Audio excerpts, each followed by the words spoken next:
Chers amis téléspectateurs, bonjour, bienvenue dans ce premier numéro de votre émission Point de vue. Notre invité du jour n'est pas des moindres. En témoigne son parcours professionnel et politique. Agroéconomiste de formation, après ses études en Russie et un tour en République centrafricaine en tant que volontaire des Nations Unies, il rentre au pays en 1996 pour faire valoir ses compétences, spécifiquement à l'AGFIP, entendez Agence de financement des initiatives de base. Il gravit des échelons pour finir par le poste de directeur général. Son amour pour le développement l'a conduit à la tête de l'association de développement de l'arrondissement de Comé à Dako, puis à l'UDECO. Depuis donc plus d'une dizaine d'années, premier responsable de l'ONG Bénin Enfants et Avenir, la politique étant pour lui une passion, il a milité au sein du mouvement Benodou depuis plusieurs années, devenu plus tard un parti politique qui a muté vers l'Union progressiste depuis l'avènement de la réforme du système partisan de notre pays. Mesdames, Messieurs, merci de votre fidélité. Il est aujourd'hui donc membre de cette formation politique, député de la 8e législature.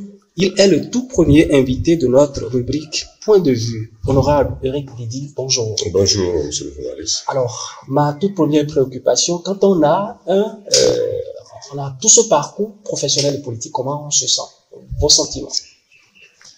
Je vous remercie pour me recevoir comme premier invité de l'année.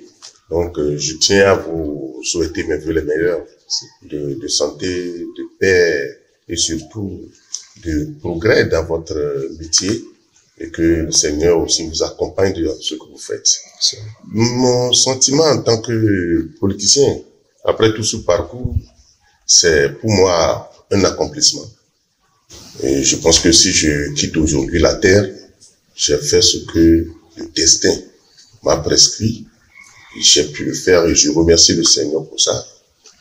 Et je saisis l'occasion pour souhaiter aux téléspectateurs mes vœux les meilleurs de santé et de paix pour ce pays. Donc c'est vous dire que je suis pleinement dans mon rôle. Je me sens à l'aise techniquement et politiquement. Alors, selon vous, puisqu'on entre en même temps dans le vif du sujet, selon vous, honorable, quel bilan peut-on faire des actions du chef de l'État pour ce premier quinquennat finissant? Un bilan éloquent, parce que je dis que le président Patrice Talon, à qui je souhaite une très bonne santé, et parce qu'il en a besoin, a réalisé ce que nous attendions depuis des années. Qu'est-ce que vous y mettez spécifiquement? Je suis le développement, surtout des infrastructures routières. Et parce que c'est la voie qui fait le développement. Par les voies, le cheminement des produits vivriers, de tout ce qu'on produit dans le pays est facile. Le déplacement des biens et des personnes est assuré. Mon attente par rapport au développement de ce pays, je pense que ça a été réalisé ou bien en train de se réaliser sous ce régime. Et ce n'est pas fini puisque l'aventure continue. Beaucoup estiment quand même, quand vous écoutez certains citoyens qui vous disent mais c'est pas les routes on va manger, quand on parle du bilan aujourd'hui, qu'on vous brandisse la réalisation d'infrastructures, il y a beaucoup qui s'y retrouvent vraiment pas dedans. Comment vous l'expliquez? C'est le béninois, c'est le propre du béninois. Et excusez, quand le président Souglou avait commencé par les pavés dans ce pays, ce sont ces mêmes béninois qui disaient mais est-ce que c'est les pavés qu'on va manger? Mais après ils se sont rendus compte que les pavés étaient nécessaires pour la circulation.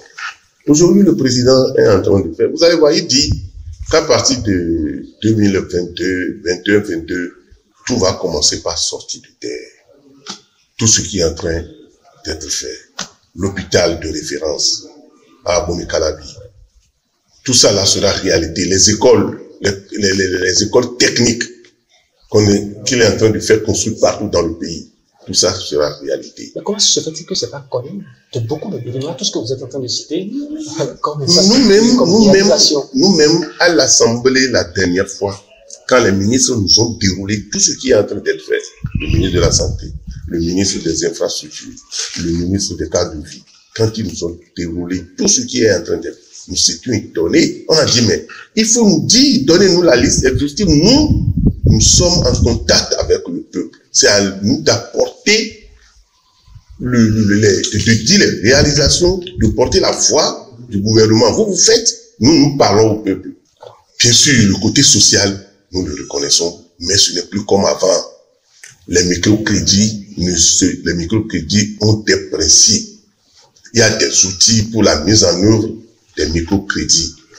Et ce n'est pas ce qui se faisait là qui est la norme. La norme, c'est ça qui se retrouve maintenant dans le microcrédit à la FIA. Alors, honorable, nous allons poursuivre. Ce bilan milite-t-il en faveur pour une réelle élection en avril prochain du président de la République qui a annoncé sa candidature il y a quelques jours? Non, moi, je dis que le président va faire chaos.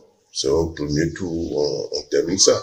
Parce que d'abord, sa sortie... Est-ce que c'est pas exagéré? C'est pas exagéré. Je vous dis que ce n'est pas exagéré. Quel que soit le candidat qui va venir, on le bat au premier tour. Donc... Quelle est cette assurance que vous avez? L'assurance, c'est que... Non, on le fait confirmer quoi? Nous parlons avec assurance. Justement, c'est ce que je dis. Quels sont les traits qui vous confirment ce chaos? Nous parlons avec assurance parce que le Bénin a besoin de celui-là pour développer le pays. Même si on nous dit que, mais il n'y a pas lui, il n'y a pas d'autres personnes, il y a d'autres, mais on le laisse faire les 10 ans pour nous montrer effectivement le chemin du développement. Et quiconque prendra le pouvoir après lui ne peut que évoluer dans ce cadre-là. Certains disent, je l'aborde, qu'il a prêté serment pour 5 ans et il a ajouté 45 jours. Les Béninois n'ont qu'à aller lire la Constitution. Ce n'est pas lui qui a ajouté, c'est les élus du peuple. C'est les députés qui, dans leur calcul, pour pouvoir atteindre les élections générales à 2026, ont souhaité faire cette rallonge-là, pour permettre que, en 2026, qu'on fasse les élections. Beaucoup estiment que c'est une assemblée monocolore. Oui. Donc, ça n'engage que le chef de l'État et les élus parlementaires, parce que oui, il n'y avait pas une opposition qui, quand même, a apporté au cours des débats sa participation. Non, vous voyez, les Béninois, même s'ils sont intellectuels, ne lisent pas entre les lignes. Ils ne lisent pas entre les lignes et ils font des supputations. J'ai suivi un éminent d'histoire, dit-on, avocat, qui radotait aujourd'hui, ou bien de la famille, qui disait de n'importe quoi. Ça, c'est prendre les autres comme des bêtes. Ce développement, c'est prendre les Béninois comme des abrutis. Il faut lire la Constitution. Ce que le président fait, c'est dans la Constitution. Et ensuite, parlant de l'Assemblée monocolore, on accepte, c'est le système partisan qui nous a amenés là. C'est la réforme du système partisan qui nous a amenés là. Eux-mêmes, ils ne se sont pas vite pris pour aller aux élections. Aujourd'hui, ils sont devant le fait accompli. Nous allons y arriver plus amplement dans un autre numéro. Honorable Eric Guidi, la 17e circonscription électorale où vous êtes leader, oui, a bénéficié concrètement de quoi? Du PAG?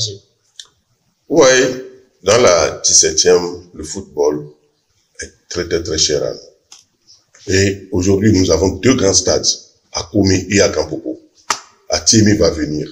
Donc, à partir de là, nous avons bénéficié largement des fruits du PAG. Maintenant, il nous reste les infrastructures routières dans la seconde phase de l'asphaltage, ou 3e phase de l'asphaltage. Alors, brillant homme politique, vous faites beaucoup, en tout cas, je l'ai dit dans mon introduction, dans la 17e circonscription électorale qui vous a porté, que vous représentez d'ailleurs à l'Assemblée nationale. Cette circonscription électorale est-elle aujourd'hui prête à soutenir le chef de l'État?